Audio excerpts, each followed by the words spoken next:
जय मां शारदे। आज हम बताएंगे कौन ग्रह किस अवस्था में है, उसे जानने की विधि क्या है। जिस ग्रह की अवस्था निकालनी होती है वह ग्रह जन्म समय में किस नक्षत्र में था, इसको जन्म समय के पंचांग द्वारा निकालना चाहिए। उदाहरण के लिए किसी कुंडली में यदि मंगल की अवस्था जाननी हो तो पहले यह देखना होगा कि जन्म समय में मंगल किस नक्षत्र में था। कुंडली के मंगल का स्पष्ट 4-11-25 है, अर्थात मेष से 40वां नवमांश या अश्वनी से 40वां चरण अर्थात 10वां नक्षत्र। मघा में जन्म के समय मंगल था। इस नक्षत्र संख्या को ग्रह संख्या से गुणा करना होता है। यहाँ सूर्य की 1, चंद्रमा की 2, मंगल की 3, बुध की 4, बृहस्पति की 5, शुक्र की 6, शनि की 7, राहु की 8, केतु की 9 ग्रह संख्या मानी जाती है। इस कारण मंगल की संख्या 3 को नक्षत्र संख्या 10 से गुणा करना होगा और इस गुणनफल को उस ग्रह के अंश अर्थात मंगल के अंश 12, 11 अंश 15 कला है अर्थात 12वां अंश माना जाएगा, उससे गुणा करना होगा। और इन तीनों के गुणनफल में जातक के इष्ट दंड 10-58 पल हैं। इस कारण 11 को जोड़ना होगा। पुनः उसमें जन्म नक्षत्र की संख्या उत्तर भाद्र है, इस कारण 26 जोड़ना होगा। और पुनः उसमें जातक की लग्न संख्या धनु लग्न है, इस कारण 9 जोड़ना होगा। इस प्रकार से गुणा और जोड़ के बाद फल आएगा, अर्थात 10 × 3 × 12 धन 11 धन 26 धन 9 बराबर 406 आएगा। अब इस 406 को 12 से भाग देना होगा। भाग देकर जो शेष आएगा वही अवस्था का अंग होगा। उदाहरण में 406 को 12 से भाग देने से 10 शेष रहता है, इसलिए 10वीं अवस्था मंगल की हुई, अर्थात मंगल की नृत्य लिप्सा अवस्था हुई। इसी रीति से अवस्था निकाला जाता है। 1 शेष रहने से शयन अवस्था, 2 शेष रहने से उपवेशन अवस्था, 3 शेष रहने से नेत्रपाणी अवस्था इत्यादि जानना चाहिए।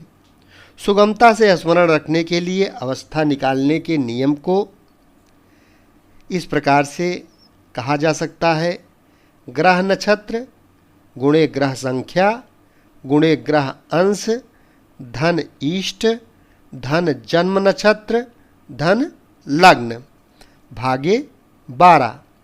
जो शेष रहेगा वही अवस्था संख्या होगी। शेष शून्य होने पर 12 शेष माना जाता है और अंश में यदि किसी अंश के बाद कला भी हो तो उस अंश में 1 जोड़ देना पड़ता है। उदाहरण के लिए यहाँ मंगल सिंह राशि के 11 अंश 25 कला पर है। इसका मतलब ये होता है कि 12वें अंश में मंगल है, इसलिए ऐसे स्थान में अंशमान 12 होगा, न कि 11।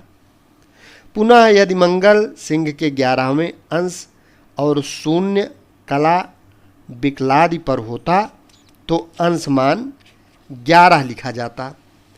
इसी प्रकार कुंडली का इष्ट दंड 10-58 पला है। इष्टमान 10 नहीं लेकर 11 लिया गया। इसी रीति से सब ग्रहों की शयनादि अवस्था निकाली जाती है। ग्रहों की अवस्थाओं को स्थिर करने के बाद एक विधि शास्त्रकारों ने और लिखा है। मुनियों का कथन है कि यदि कोई ग्रह दृष्टि में हो तो उस ग्रह का फलस्वरूप, यदि ग्रह चेष्टा में हो तो बहुत, और यदि विचेष्टा का हो तो कुछ भी फल नहीं देता है। अब इस स्थान में लिखा है कि ग्रह दृष्टि, चेष्टा और विचेष्टा कब होता है। अगर इसके बारे में हम चर्चा करें तो जो इससे पहले हम बता चुके हैं, शेष रहने से शयन, दो शेष रहने से उपवेशन इत्यादि अवस्थाएं होती हैं।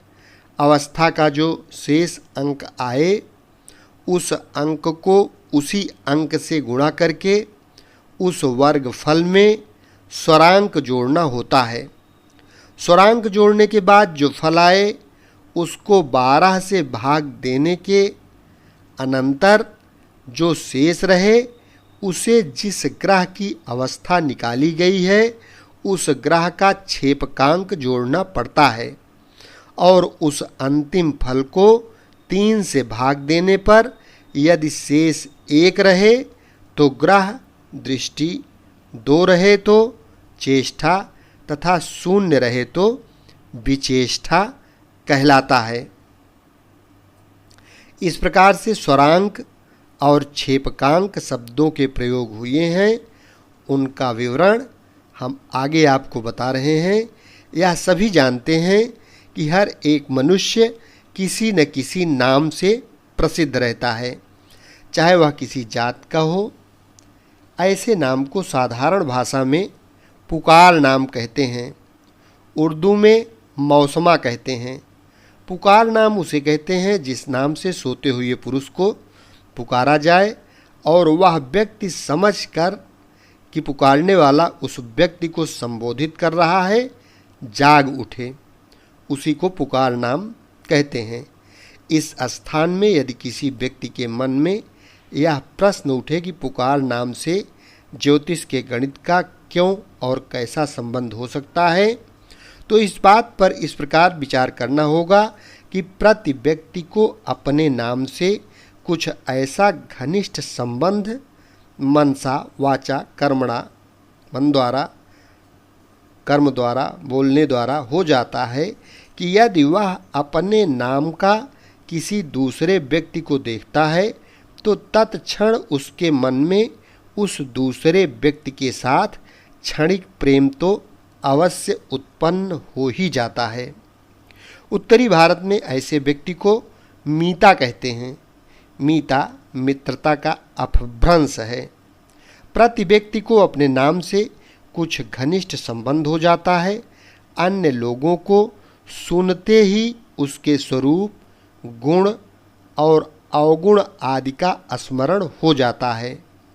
किसी नाम के साथ अपशब्द के प्रयोग करते ही उस व्यक्ति को जिसका वह नाम है उसके इष्ट मित्रों को अति कष्ट होता है। अस्तु यह आवश्यक समझा जा सकता है या अवश्य ठीक ही है कि प्रति मनुष्य को अपने अपने नाम से एक घनिष्ठ संबंध हो जाता है। प्रतीत होता है कि इन्हीं सब कारणों से ऋषियों ने मनुष्य के नाम के पहले अक्षर का बल अंक में बताया है। जैसे यदि किसी के नाम का पहला अक्षर आ हो तो मात्रा चाहे कुछ भी हो उसका स्वरांक 1 होगा। यदि प्रथम अक्षर ई हो तो उसका स्वरांक 2 होगा। उ होने से 3, ए होने से 4, ओ होने से 5, का होने से 1, खा होने से 2 इत्यादि इत्यादि इस प्रकार होता है। इसका पूर्ण विवरण हम इस सारणी चक्र द्वारा आपको दिखा रहे हैं। इससे आप स्वरांक को आसानी से समझ सकते हैं। स्मरण रहे कि नाम का पहला अक्षर होना चाहिए, न कि उपाधियों का, जैसे मिस्टर, मिसेस, श्रीमान, मोहम्मद, बाबू। इस प्रकार की जो उपाधियां होती हैं उन नामों से यहाँ कोई मतलब नहीं है। उसको छोड़कर शुद्ध नाम का पहला अक्षर लेना उचित होता है। उदाहरण के लिए कुंडली का पहला अक्षर दा है। इस कारण इस जातक का स्वरांक 5 हुआ। छेपकांक सूर्य का 5, चंद्र का 2, मंगल का 2, बुध का 3, बृहस्पति का 5, शुक्र का 3, शनि का 3, राहु का 4 और केतु का 4 है। इस ग्रह छेपकांक की उत्पत्ति क्यों हुई, कैसी हुई, अर्थात अमुक ग्रह का अमुक छेपकांक क्यों माना गया, इसका पता नहीं है। इसे आज तक हम नहीं जान पाए हैं और कोई भी नहीं जान पाया है कि इसका कारण क्या है, लेकिन माना यही जाता है और सदियों से यही चला आ रहा है। छेपकांक चक्र स्क्रीन पर आप देख सकते हैं। उदाहरण के लिए कुंडली के मंगल की दृष्टि, चेष्टा और विचेष्टा का विचार इस प्रकार किया जाएगा। अवस्था विचार में 10 शेष रहा। 10 को 10 से गुणा करके वर्गफल 100 हुआ और नाम का पहला अक्षर दा होने से उसमें स्वरांक 5 जोड़ा और 12 से भाग दिया तो शेष 9 रहा। और उस 9 में मंगल के छेपकांक 2 को जोड़ा तो 11 हुआ। 11 को 3 से भाग दिया तो शेष 2 रहा। इस कारण 2 शेष रहने से मंगल की चेष्टा का फल हुआ, अर्थात नृत्यलिप्सा अवस्था का होकर चेष्टा पद में मंगल माना जाएगा। अर्थात नृत्यलिप्सा अवस्था का जो फल है उसका विकास चेष्टा होने के कारण पूर्ण रीति से होगा। इस वीडियो में हमने आपको ग्रामर पोर्शन का बहुत ही गूढ़ मंत्र दिया है।